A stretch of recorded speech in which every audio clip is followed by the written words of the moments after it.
Welcome back to your law body. आज हम समझेंगे आर्टिकल्स 51 से लेके 54 तक जो भारत के इंटरनेशनल रिलेशंस, प्रेसिडेंट के इलेक्शन और उनके एलिजिबिलिटी से जुड़े हुए हैं। तो चलिए शुरू करते हैं।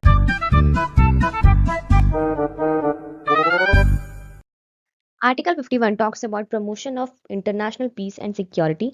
आर्टिकल 51 कहता है कि ये स्टेट की जिम्मेदारी होती है कि दुनिया में शांति और सुरक्षा बनाए रखना, दूसरे देशों के साथ इंसाफ और सम्मान के रिश्ते बनाना, इंटरनेशनल लॉज और ट्रीटीज का पूरा रिस्पेक्ट करना, और अगर कोई इंटरनेशनल डिस्प्यूट हो तो उसे आर्बिट्रेशन यानी कि म्यूचुअल अंडरस्टैंडिंग और बातचीत से सॉल्व करने की कोशिश करना। यह आर्टिकल भारत के ग्लोबल इमेज को स्ट्रॉन्ग और पीसफुल बनाए रखने के लिए है।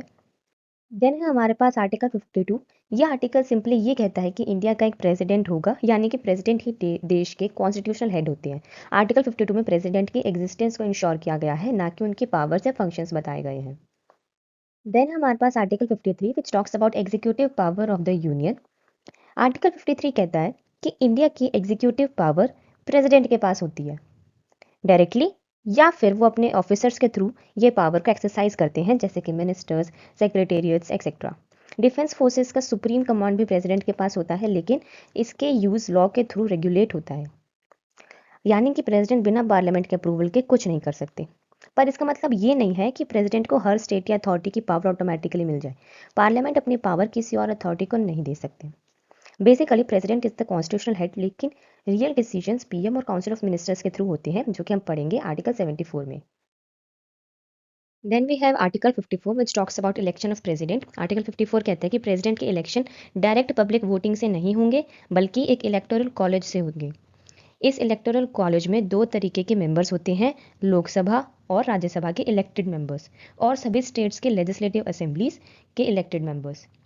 नॉमिनेटेड मेंबर्स वोट नहीं करते। इस प्रोसेस में प्रोपोर्शनल रिप्रेजेंटेशन और single transferable vote system use होता है, ताकि फेयर रिप्रेजेंटेशन हो। अब हम बात कर लेते हैं नॉमिनेटेड मेंबर्स क्या हैं। पार्लियामेंट जो है उसके दो हाउसेज होते हैं, राज्यसभा और लोकसभा। राज्यसभा में नॉमिनेटेड मेंबर्स 12 होते हैं, और बाकी के जो बचे वो इलेक्टेड मेंबर्स होते हैं, यानी कि 238।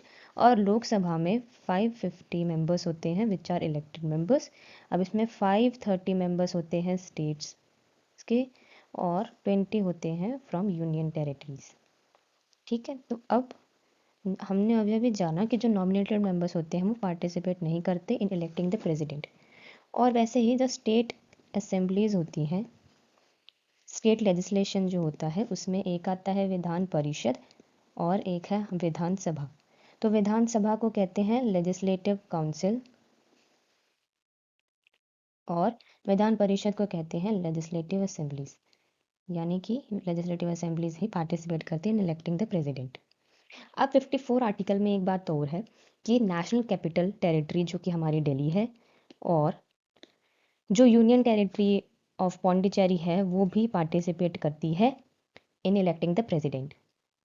अगर आपको आज की वीडियो यूजफुल लगी हो तो लाइक, शेयर एंड सब्सक्राइब करना ना भूलें। Thank you.